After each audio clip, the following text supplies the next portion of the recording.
Je vous fais maintenant une petite vidéo sur quelque chose que j'avais fait il y a très longtemps. Et là, ça m'est revenu. Et je dis, ça peut être pas mal. Vous allez faire un tableau avec trois colonnes. Et vous allez, en fait, vous allez mettre votre état initial. C'est-à-dire, vous allez penser à ce que vous étiez avant, même à ce que vous ne vous souvenez plus. C'est-à-dire en étant logique. Quand vous naissez, vous êtes dans un état. Pour moi, on est dans un état positif. Et après, ce sont les conditions extérieures, les pressions extérieures qui vont, oui ou non, permettre que vous continuez à aller bien. Donc vous êtes dans un passage et vous devez ressortir de ce passage. Vous allez utiliser donc un mot et son contraire, mais vous n'allez pas utiliser les mots du dictionnaire ou les mots d'une académie, vous utilisez vos mots à vous, ce que vous exprimez. Donc vous vous mettez devant la page, vous mettez un état dans lequel vous étiez initialement, vous mettez l'état contraire, la transition par laquelle vous êtes passé, et vous allez mettre l'état dans lequel vous voulez revenir. Et vous allez utiliser vraiment vos mots à vous. Et moi, j'ai utilisé mes mots à moi. Alors, je vais vous faire une liste de mots, comment je l'ai fait, avec ces trois colonnes, cette transition, et je le fais. Et ça m'a fait énormément de bien, parce que dans les mots, il y a des dimensions.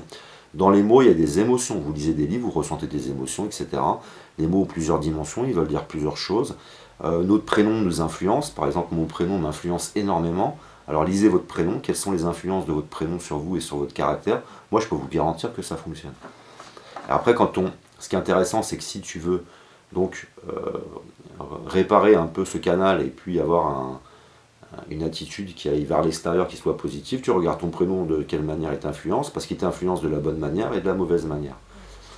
Par exemple, j'ai eu un jeune, alors c'est intéressant, j'ai un jeune qui est entré en contact avec moi, qui s'appelle Julien.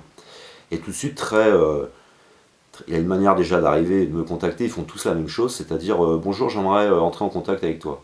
Enfin, je sais pas, tu poses directement ta question, lui il passe par des chemins détournés, et là c'est automatique, tu sais à qui tu as affaire, et sans vouloir dire du mal, hein, c'est quelqu'un qui est jeune et qui va apprendre de la vie, qui va apprendre des autres. Donc Julien entre en contact avec moi, il est très vindicatif, oui c'est si, oui t'as tort, tu vas mourir, Jésus va te punir, etc. Enfin bon bref. Alors ce qui est intéressant, c'est qu'après je prends Julien, je regarde son prénom.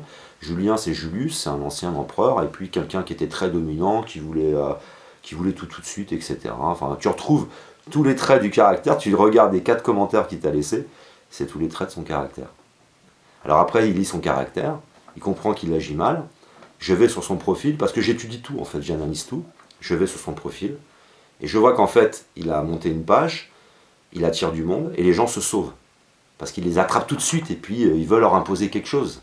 Il veut être un empereur, il veut diriger. Et puis, Julius était l'ennemi de Jésus. Et s'il était l'ennemi de Jésus, il était aussi l'ennemi de David. Enfin, c'est une image, c'est de la plaisanterie, mais... donc c'est intéressant. Il en voulait peut-être un peu à Jésus, je sais pas. Alors je vous lis les mots. Et je vous lis les mots, et puis je vous invite donc à vous poser. Vous essayez de penser aux mots qui vous font du bien, dans lesquels vous étiez bien, et les mots dans lesquels vous êtes mal, et le retour de ces mots dans lesquels vous étiez bien. Et vous allez voir, ça a un effet, ça marche. Alors c'est un effet infime, mais c'est une manière encore de schématiser les choses, et de décider de ce que vous voulez. C'est-à-dire, j'étais, je suis, je serai. Alors, libre, enfermé, libre. Lumière, obscurité, lumière. Le bien, le mal, le bien. Ouverture, fermeture, ouverture. Communauté, isolement, communauté. Bien-être, souffrance, bien-être. Santé, maladie, santé. Personnellement, manipuler, personnellement. Moi, autre, moi. Explosion, implosion, explosion. S'ouvrir, se fermer, s'ouvrir. Compréhension, incompréhension, compréhension. Vérité, mensonge, vérité. Saint, malsain, saint. Allumer, éteindre, allumer. Donner, garder, donner. Parler, se taire, parler. Fierté, honte, fierté. Et je pourrais écrire comme ça des dizaines et des dizaines de mots et leur contraire, et me faire du bien, tout naturellement. Alors c'est très infime, c'est très light, mais ça peut faire du bien, et ça réoriente. On aime bien regarder une carte quand on est perdu et trouver l'endroit, le mot qui va nous indiquer où on ne sera plus perdu, on va se resituer, etc. Il faut vivre dans toutes les dimensions, quoi. Il faut s'éclater. Et puis faites ça et j'espère que ça vous aidera un petit peu aussi de ce côté-là. C'est encore une petite méthode.